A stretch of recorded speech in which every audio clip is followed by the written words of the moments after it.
Tak, sekarang ni apa masalah you? Benda kecil pun you nak besarkan ke?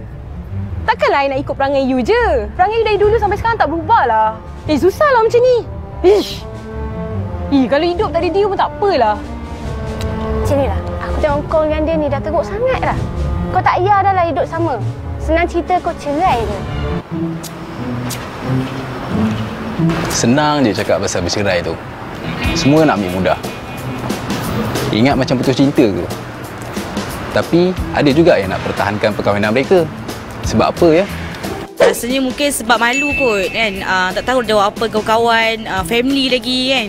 While kita ada krisis dengan suami kan, we back memory yang mula-mula kita kenal dulu. Orang bertahan dari bercerai ni sebab anak lah utamanya. Sebab takkan nak biar anak tu macam tak ada mak bapak. Dia duduk berasingan antara mak bapak. Nak duduk dengan mak, nak duduk dengan bapak. Sayang kot, yelah kita kan dah dulu sebelum kahwin susah payah sama. Takkan bila dah kahwin nak cerai macam rugilah kan. Yang paling utama sebab anak lah saya rasa.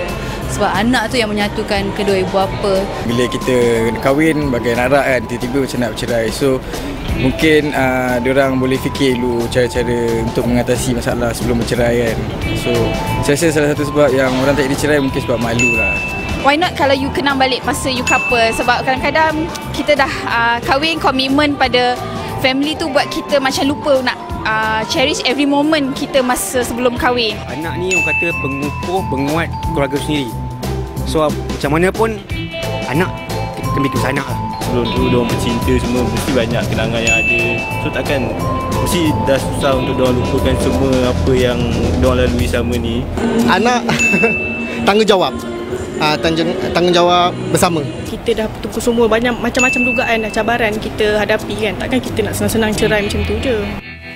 Tak jadi cerai itu antara topik yang akan kita bicarakan pada hari ini. Itu tadi pendapat orang ramai. Antara alasan kenapa ramai dalam kalangan pasangan yang pada mulanya mungkin menghadapi pelbagai konflik tetapi tidak jadi bercerai. Antaranya kenangan, tak dapat lupakan kenangan lalu dan juga faktor anak itu sendiri. Nak tahu dengan lebih lanjut lagi tentang topik perbincangan kita pada hari ini, saya bawakan kepada anda Aaron Aziz. Ini Aaron Aziz bersih dah bersih lama. Bersih lama sikit lah. Kita bersama dengan Datuk Dr. Fadilah Kamsah. Apa khabar Datuk? Alhamdulillah. Alhamdulillah. Syukur. Kita dengarkan pendapat orang ramai tentang antara faktor-faktor ataupun alasan yang menyebabkan pasangan tu tak jadi bercerai. Tapi saya nak tanya kepada Datuk, antara alasan-alasan ataupun faktor-faktor pula yang menjadi perbalahan dalam rumah tangga kebiasaannya. Itulah dia. Ini satu perkara yang memang lumrah satu dunia ya. So kadang-kadang orang mudah berkonflik ni sebab dia kata biasalah ya, rumah tangga mana yang tak bergelora, lidah mana tak tergigit, dan cerai pun dah statistik pun dah tinggi, so it's normal. Ini satu pandangan yang sangat songsang, sangat silap. Ya. So punca pertama sebab mereka tak sesuaikan diri dengan pasangan. So sebab bila berumah tangga, kedua-dua pihak kena tukar diri dia, kena sesuaikan dengan situasi, dengan peribadi pasangan, dengan mertua, dengan kerjaya, dengan anak dan sebagainya, kena tukar. Tapi ramai gagal untuk berubah. Yang kedua ketiganya ialah ego yang sangat tinggi, baik suami baik isteri, kedua-duanya masih, maklumlah, dua-dua berpendidikan, dua-dua ada kerjaya. Alah, tanpa dia pun boleh menyesal aku kahwin, aku seorang pun boleh hidup. Ini dia ego yang tinggi. Of course yang semua pada pihak yang cuba nak membantu rumah tangga yang berkonflik mengatakan bahawa 90% rumah tangga berkonflik sebab ingkar perintah agama, ya, tak jaga solat dan sebagainya. Dan of course lah gangguan orang ketiga, termasuk mak bapa, tak ada coping skill, ya. Lepas tu ya, lupa bahawa Tuhan temukan kita jodoh yang terbaik. Mereka lupa tu. Bukan untuk bercerai tapi untuk sampai ke jannah. Tapi jangan lupa juga Fiza ya, kadang-kadang ada konflik itu sebab paranormal, sihir, santau, gangguan begitu. Okey, itu antara krisis-krisis yang kebiasaannya berlaku dalam rumah tangga. Tapi sekarang ni kita nak kongsikan kepada para penonton antara cara sebenarnya Datuk untuk kita belajar mempertahankan rumah tangga. Kalau kita lihat orang dulu-dulu, kalau mereka berkahwin, mereka ada masalah pun, alhamdulillah, insya-Allah perkahwinan mereka itu boleh berkekalan sehingga ke akhirnya. Berbeza mungkin dengan zaman sekarang ini yang kita merasakan bahawa setiap pertelingkahan itu jalan keluarnya adalah perceraian. Itulah sebab kita kena kata orang tu berfikir panjang lah ya. Sebenarnya bila seorang sarjana, guru saya mengatakan bahawa kita ni Fiza tidak akan berjumpa dengan pasangan yang silap, tapi kita yang jadi pasangan yang silap. bila Tuhan telah jodohkan dua manusia, Tuhan memang jodohkan tu yang terbaik. Tuhan tak akan main-main, tak akan zalim. Tetapi kita yang tak sedar diri, yang tak perasan bahawa itu yang kita menzalimi diri kita. So sebabnya bila kita berumah tangga saja terus azam bahawa inilah pasangan aku, ya, hidup dan mati, selamat dunia, selamat di akhirat. Tapi not nowadays orang tanya sebab itulah. Sebab orang sekitar berkata, alah susah-susah kau cerai je, cerai je. Kau susah sangat, kau pun ada kerja, kau pun cantik. Ya, ramai orang. Inilah dia batu api. Jangan kena menyebabkan, ya, why should I suffer? Ya, yalah anak-anak lah, tapi takkan. Inilah dia. Ini kerana tak sedar bahawa sebenarnya bila sudah diwujudkan satu masjid itu, jangan sampai runtuhkan. Tapi kena faham, kena ada ilmu, kena ada penghayatan, kena sedar bahawa, ya, masalah rumah tangga besar kemungkinan, walaupun aku tak nampak salah, puncanya aku. Kalau dua-dua pihak mengatakan aku puncanya, maka separuh masalah sudah selesai. InsyaAllah. Datuk, tadi di awal perbincangan tadi kita sempat saksikan rata-rata penonton mengatakan kadang-kadang antara alasan kenapa tak jadi cerai itu kerana pelbagai perkara. Antaranya apabila kita sama-sama mengenangkan kenangan-kenangan dan saat manis antara kita dan juga pasangan, saat susah dan senang, dan juga pelbagai aspek lain. Jadi adakah itu antara faktor yang boleh kita jadikan alasan untuk kita sama-sama kekalkan perkahwinan? Betul. Itu sebenarnya satu perkara yang sangat penting lah, ya. Sebab kenapa kita kata orang lama ni kata syok gila babi, syok. Kita suka sangat pada orang tu. Syok gila babi. Kenapa kita sampai jatuh hati kat orang tu? Ada puncanya, ada sifat-sifatnya. So kenang balik. Itu sebabnya sesekali, ya, bila sudah berumah tangga dah 5-10, in fact minggu lepas saya menyambut anniversary saya yang ke-40. So tahniah Datuk. Itulah. Dan Datin. Kalau tengok gambar lama masa muka saya masa tu memang macam Aaron. So tengok siapa yang mengata saya memang dapat dosa, ya. So tengok gambar lama, yes. Ya, tengok gambar anak kita masa kecil, masya-Allah, ni akan timbul balik. Semangat lama, ya, kasih sayang yang lama. Sebabnya betul, kenangan lama adalah satu terapi untuk merawat rumah tangga yang goyang. Ya, dan anak-anak sekarang dah besar kadang, ya. Kadang kita tak nampak, tapi tengok anak masa baby. Dan ingat, anak-anak tidak akan sempurna pembangunan diri mereka kalau mak bapak tidak di bawah satu bumbung. Ramai orang terlupa. Ya, malahan ramai remaja yang bermasalah sebab rumah tangga tidak harmoni, apatah lagi mak bapak yang berpisah. So, tetapi yang paling penting ialah jodoh yang Tuhan tentukan untuk kita sebenarnya yang terbaik. Cuma kita yang tak pandai urus. Betul tu Datuk. Baiklah, tadi Datuk ada katakan ataupun menyentuh tentang soal anak, dan itu juga antara alasan ramai dalam kalangan ini yang mungkin bertahan demi kerana anak mereka. Sebelum kita nak sentuh dengan lebih lanjut lagi, kita nak kongsikan kepada penonton sedikit daripada lakonan ini. Ini tak fahamlah. Bila aku balik je air semua tak siap, kemas rumah pun tak. Apa hal ni? Saya kerja juga lah. Awak ni awak seorang ke? Tak habis-habis dengan dia punya kerja. Aku tak kerja. Awak ni memang pentingkan diri sendiri lah. Pentingkan diri kau kata? Anak tu aku pergi hantar, aku pergi ambil semua. Itu kau kata pentingkan diri sendiri. Saya pun jaga dia jugalah.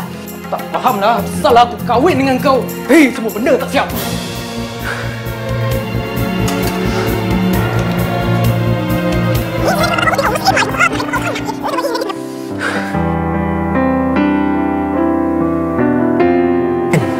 Bila baby kita dah keluar, you rasa kan, you nak dia panggil kita apa? I ni daddy, lepas tu dengan you dia panggil mami. Daddy and mami. Papa lah. You papa, I mama. Barulah sweet.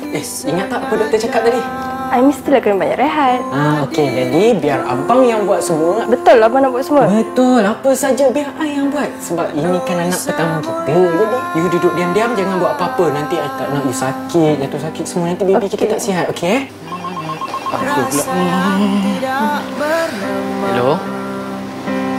Apa? Dah keluar? Okey. Abang balik sekarang eh? Okey.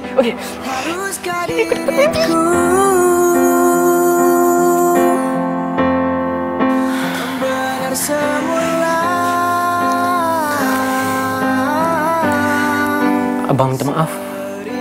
Abang betul-betul minta maaf. Abang tak patut ikut perasaan tadi. Itu situasi yang mungkin berlaku dalam kalangan masyarakat kita, Datuk. Kadang-kadang bagaimana amarah itu boleh dihentikan dengan sama-sama kita mengenang detik-detik manis dan juga mengingatkan tentang perihal anak itu sendiri, Datuk. Itulah, ya. Saya suka lakonan semula tu. Sangat-sangat baik. Tapi pengajaran yang saya nampak di ujung ialah bila suami atau isteri, apatah lagi kalau kedua-duanya bersedia untuk merendahkan ego mereka dan minta maaf walaupun siapa yang salah tak jadi isu. Kalau isteri minta maaf, saya minta Masya Allah, banyak luka emosi yang akan terawat dengan kemaafan.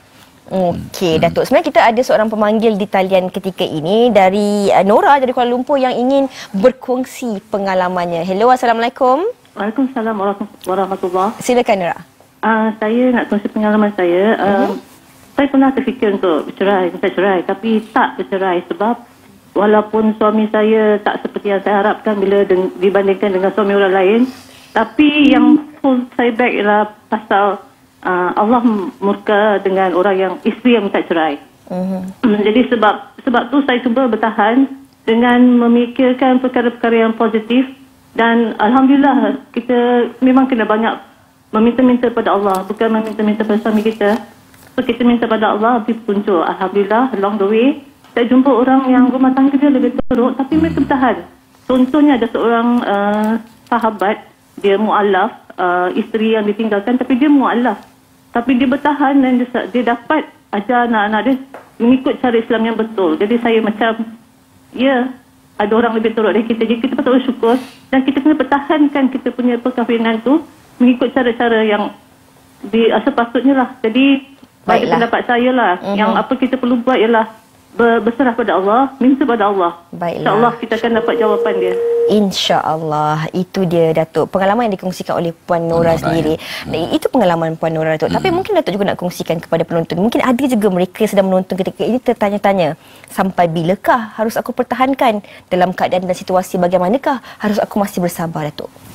Now, kalau bersabar saja tak jadi. Ya, kalau pertahankan sebab anak ke, sebab takut malu ke, tak jadi. Kita kena pasang niat untuk pertahankan, kerana anak, untuk demi keluarga, betul. Tetapi dengan at the same time, simultaneously secara serentak betulkan diri. Tengok balik di mana silap-silap aku. Sebab prinsipnya, ni ramai orang terlepas pandang. Saya dah sebut banyak kali. Prinsipnya lah, bila suami, katalah suami, suami ubah diri dia luar dan dalam.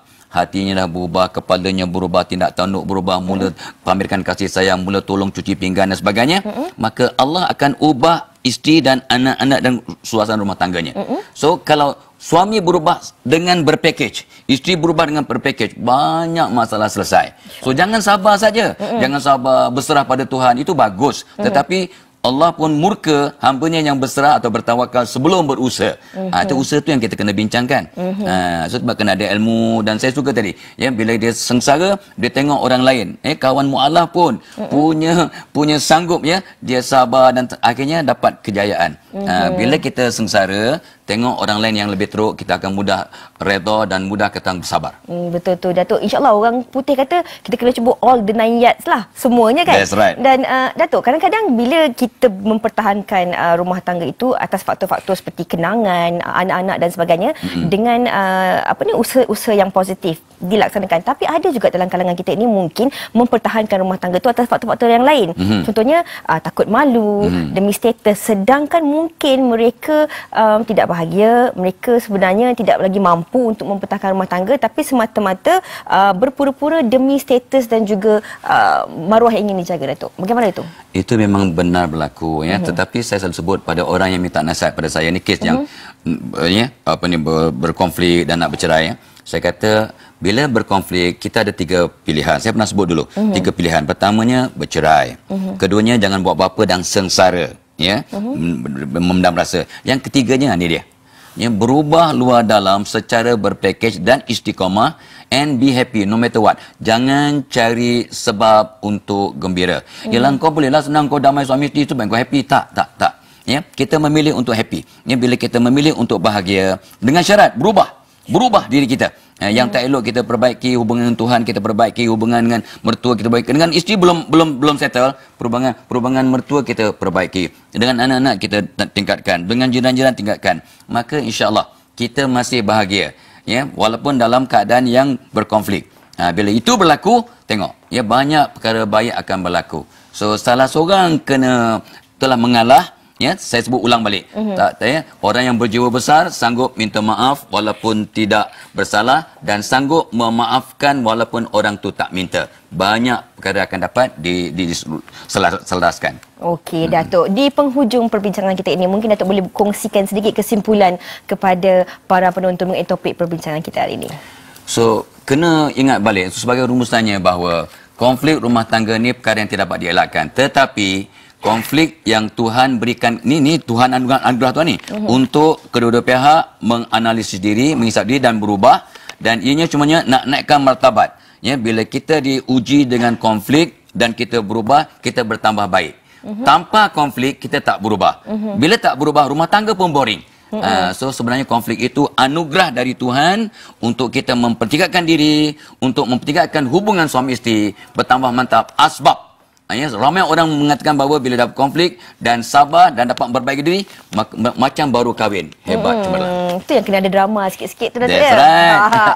Okey, Datuk, seperti biasa mungkin kita nak wawarkan juga kepada penonton kalau adalah sebarang program ataupun seminar-seminar yang mungkin sama-sama kita boleh hadiri untuk kita memperingatkan ataupun memperbetulkan diri kita. Memang adalah ni untuk bantu yang anak-anak remaja tu bertanya. Umur 14 hingga 20 tahun kita buat pada 18 Februari. Kita program maju namanya. Ya, memperkasa aura remaja superstar. Kita terangkan apa perkara-perkara yang menyebabkan kita sabotage image diri. Yang macam image Fiza cantik obatnya ni apa caranya?